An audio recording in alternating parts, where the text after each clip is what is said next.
Hello, hello, Eurovision fans. It's me, I'm Kittens from that Eurovision site, and I'm here with Nicholas from that Eurovision site, Eurovision with a Slice of Life, and we're gonna talk about MESC 2026.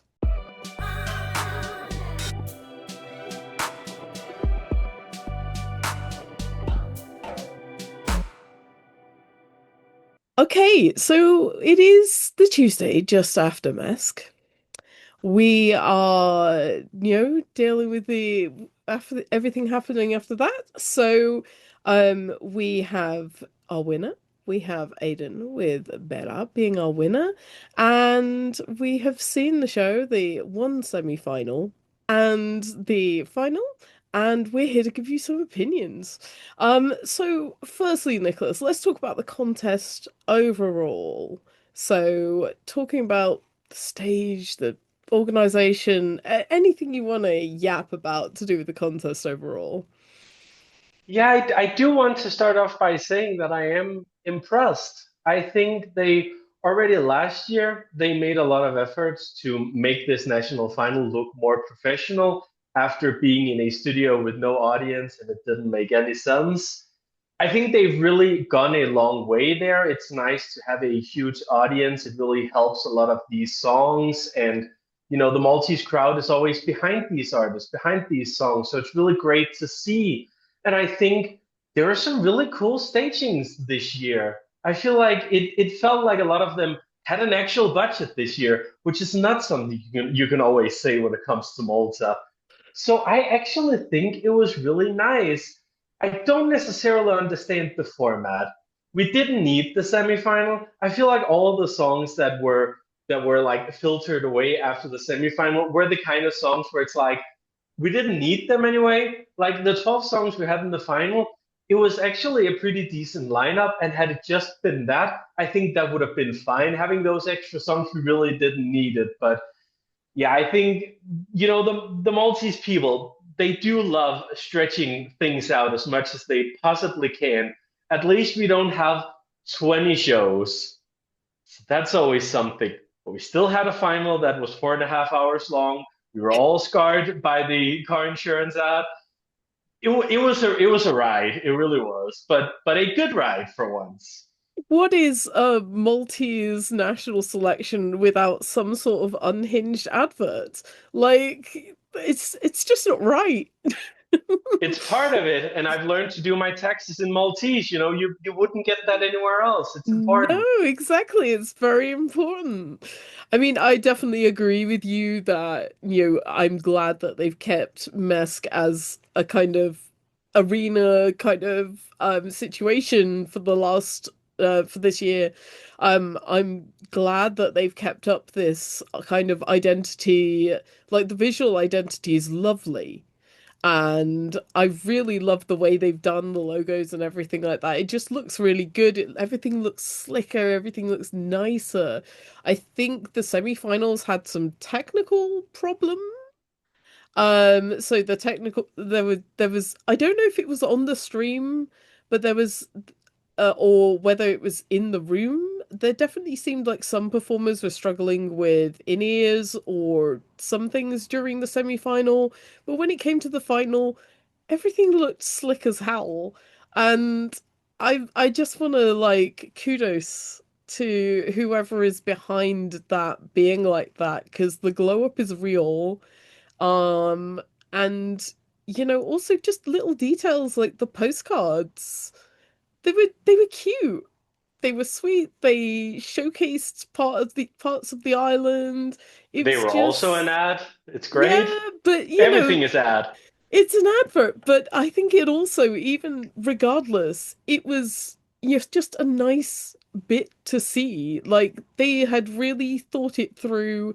If you're going to have adverts and you're going to have advertising like in the show, make it as least obtrusive as possible. And I think if you're going to do that, then and you can make it work, make it work. But yeah, I think it was there was some technical problems early on in the semi-final. I also don't think we needed the semi-final. You could have just picked 12 tracks. That would have been fine. you could have even just done the 18 tracks on the night. 18? Um, 16, I think. 16 on the Some night, of them and that, dragged, so I get why you're saying 18. But yeah. yeah.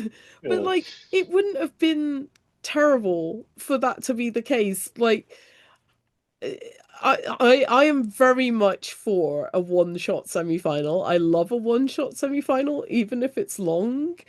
Um, and I don't think like the tracks that went out were terrible, which is, a thing. So I don't know. It's like I think they've done well for themselves. Put your feet up, lads. You've done well. I think this looked really good on television. When we went seeing it in all 4 pixels that the live stream had on the semi-final night. But I think they did really well. It's a good show, and it seemed slick all the way through. So kudos on that front. Let's talk about some songs. We'll talk about the winner in a little bit, but what songs were on your list before you started? As yes, what songs surprised you, and what songs maybe went a little bit down in your estimations? Yeah, so there were definitely a few. I feel like there were a lot of the songs that had a very dense Melodigrand vibe as well. I feel like somehow Malta and Denmark share a musical mid-identity when it comes to Eurovision, but that's fine. I do actually think there were some songs that I really enjoyed this year. I mean, going into it, my favorite was definitely Kelsey and Let a Girl Breathe. That was my favorite going into it in the studio version, but I already knew like it was going to be a challenging song for anyone to sing, and especially someone being as young as she is. So I didn't really have my hopes up for it, but I was interested to see where they would go with it. And unfortunately, I feel like, one thing is the vocals. I think she did the best that she could, but I think the staging just didn't work at all. You can't have a high energy song and then have your performer be alone on stage for half of it. That just didn't make any sense, in my opinion. But while that was my favorite going in, I think there was actually a lot of the songs that surprised me seeing them live. I was already starting to listen a little bit to Matt Black and the song, which I will not try to pronounce here. I was starting to listen to it a little bit before actually going into the show, but it really surprised me. Like that was a proper performance, one of the best staged shows of the show. I feel like I really enjoyed it, and I think he's come a long way as well. One of the fun things about Malta is that you see these artists almost every year or every other year or whatever, so you really get to see them evolve as artists. And I think there's a lot of them. I mean, will come to the winner in a second as well, where a lot of these artists they've worked their way up to getting their moment. And I think there's plenty of the ones we saw.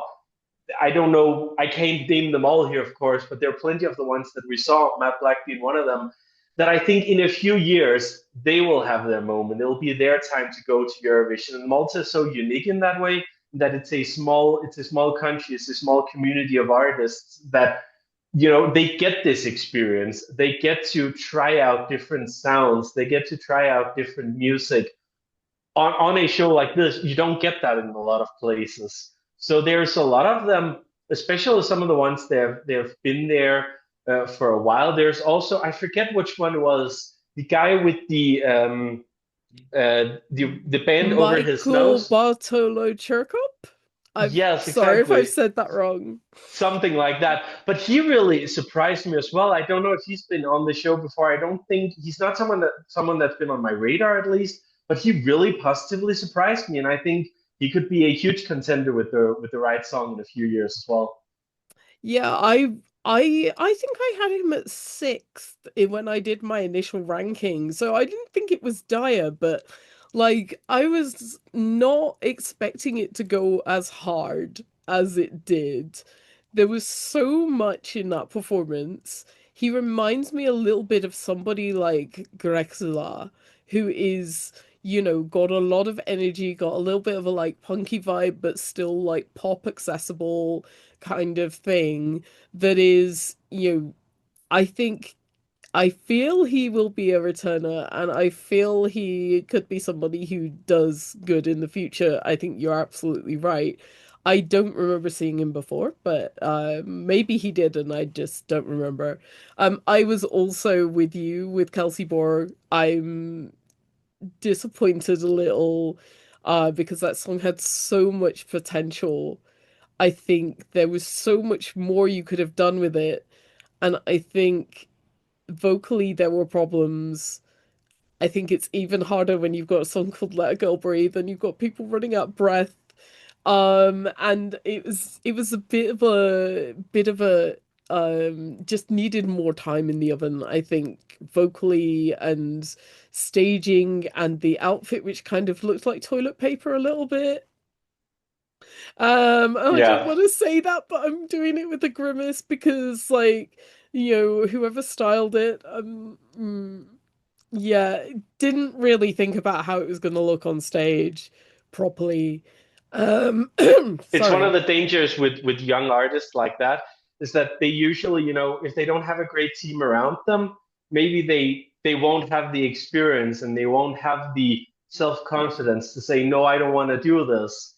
And I think we've seen that before, especially in Malta, but also other places where you have a young artist who comes in, doesn't really know, like just doesn't have the right team behind them, and then we'll see them again in a few years, and they'll have something that feels much more them. And I think this isn't the last time we'll see her because I do think she definitely has some potential. I'd love to see her back with the same kind of song, but just with higher energy and better Yeah. staging.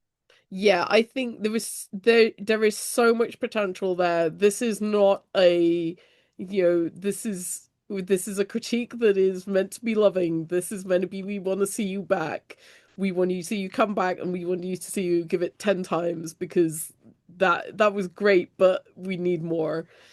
I also think that Matt Black, like, I have been one of the site's number one Matt Black fans is probably one of the wrong word.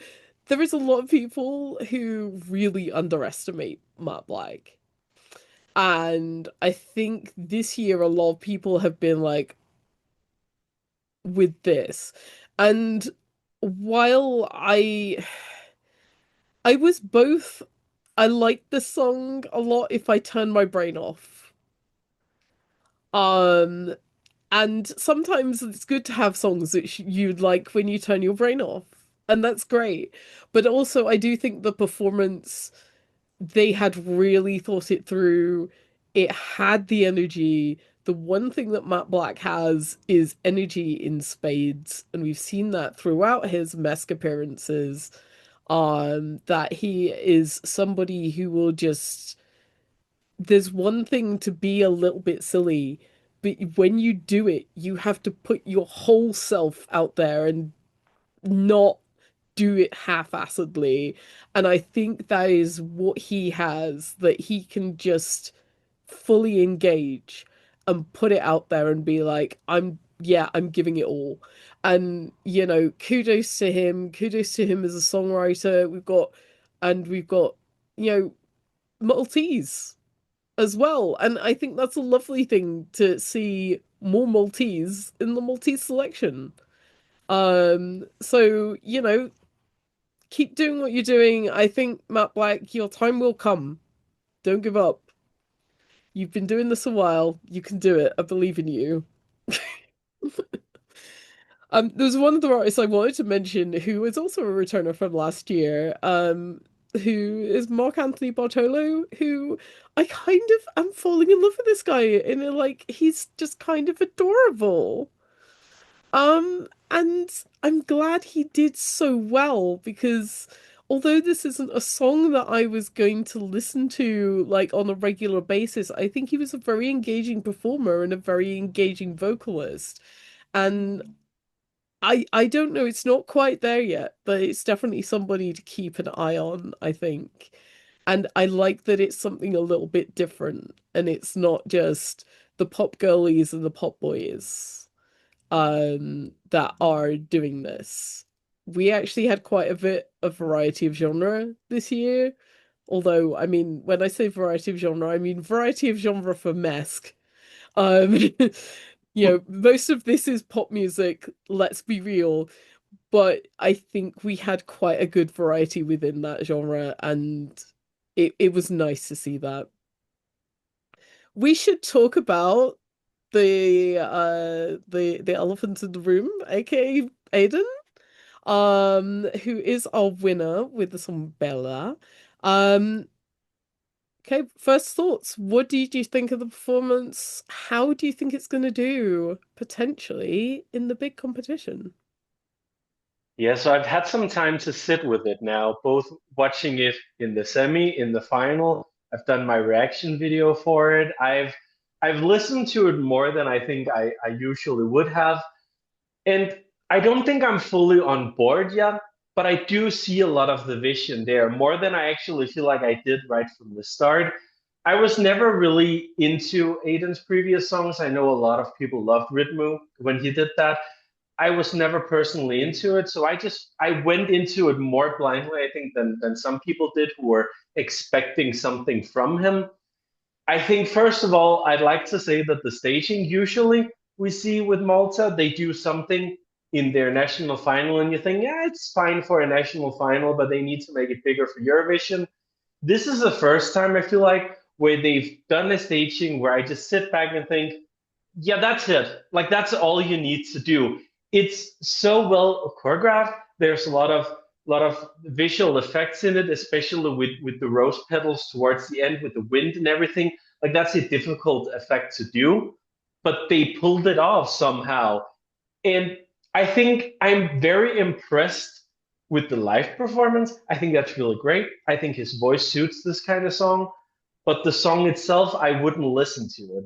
It's not my kind of song, and I feel like the song doesn't really go anywhere. And honestly, that's my biggest gripe with it, is that it's very much the same kind of song throughout for like the first 2.5 minutes. Then you have that build up with the rose petals, with the wind, and you think you're building up to the final huge chorus. Nothing. It falls flat and it ends. And you never get that big moment or a high note or something which the song desperately needs because it it's just a little boring. And I think while the juries will appreciate this, and I do think like this was the right year to come with a song like this because the juries are back in the semifinals. Had they not been there, I would have said this is dead on arrival. But I do think it can qualify. I think the juries will like this just because it is that kind of like well performed song, but it's missing something. I do wonder if it could do better if they just revamped it a little bit, worked on some of those things, made it a little bit more interesting, because it has potential, but it's missing something.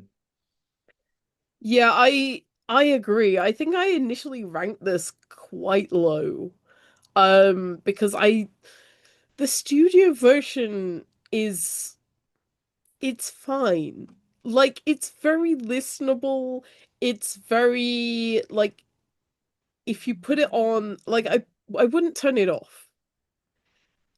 But it doesn't I can barely remember like there's not a hook to it. There's not like much to it vocally that makes it stand out in my brain. And maybe that's just me. And maybe I am not I'm gonna full disclosure here, I'm not a ballads person. So maybe it's just the fact that I am not a ballads person and therefore I struggle a little bit with this kind of song. But I do think the performance was really good. I think there is something visually about this that they so well put together, just like you say, like they don't need to do much to this. In fact, I'd really kind of be a little bit disappointed if they did too much to this. What they've got for it now is great.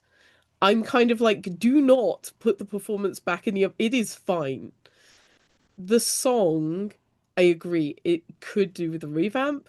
What they could do with a revamp to really give it that lift, I don't quite know. Without completely redoing the song to redevelop the structure. Um, and I think Aidan is such a big name. It was clear from the start he was putting so much into this. This was the goal. And I mean, I don't want to be like, hey, this was inevitable from the start, because I don't think it was. And we had Matt Black getting more of the televote anyway. Um, but like, I think that there is something here that is not quite, I'm not quite sold on. And it's not the performance, it's not the vocals, and it's the song is not quite there for me. It doesn't feel complete. And it's a shame, really, because we've got an artist who has followed that route, who has come back and really, really done it. And we are at such an early stage in terms of picking songs for Eurovision. It's hard to tell what we'll be up against. We do already, though, have one very big dramatic ballad sung by a dude on stage, mostly on their own. And it's hard to tell whether those things will start to absorb themselves and whether how many more of those we might get. Because we're way too early to find that out. But I I am a little worried for this song in the main contest.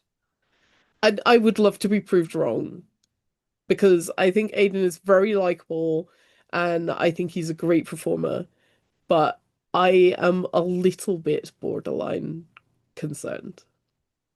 And I want to be proved wrong. Prove me wrong. This is a challenge.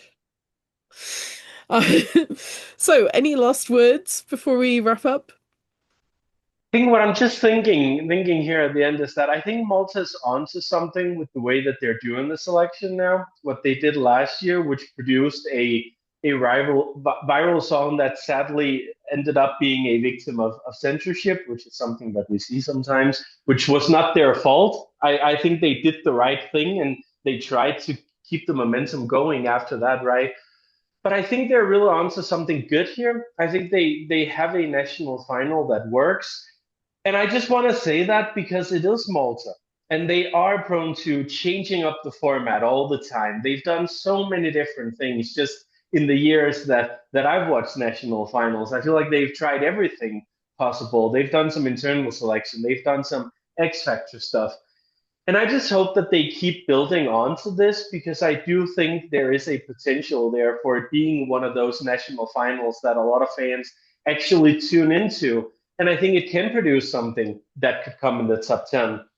But they need to keep working on the format, keep working with those artists and the songwriters to keep producing something on this level of quality because you want to take part in it. As an artist, you want to take part in something like this when the quality is actually there. And you can tell there's a lot of artists who had a really positive experience this year because they really got to do something really cool on stage. So I really hope they keep the format and hopefully we can see Malta being in the final more, possibly getting a top 10 result. I think it would be really nice for them. Yep. I will agree with you. I think there is so much good here. Keep doing what you're doing. Just keep developing on it. Keep developing with the artists. Just you're doing great, sweetie. Keep it up. Don't be too tempted to fiddle. If you're gonna do anything, just get rid of your semi. That would be fine. Yeah, Anyway, thank you very much, Nicholas, for joining me. thank Um, you. we are that Eurovision site. If you like this video, give us a like, give us a subscribe. We'll be doing more of these as national final season goes through. And you can find us at that Eurovision site on everything. You can find us on our blog, that Eurovision site, and at that Euro site on all the socials out there. If you can name it, we've probably got it. We'll send stuff out by pigeon if we have to. Um, so If you've enjoyed us, give us that like. But we'll be back again soon with the next one. Thank you, Nicholas, and bye from me. Bye. Bye.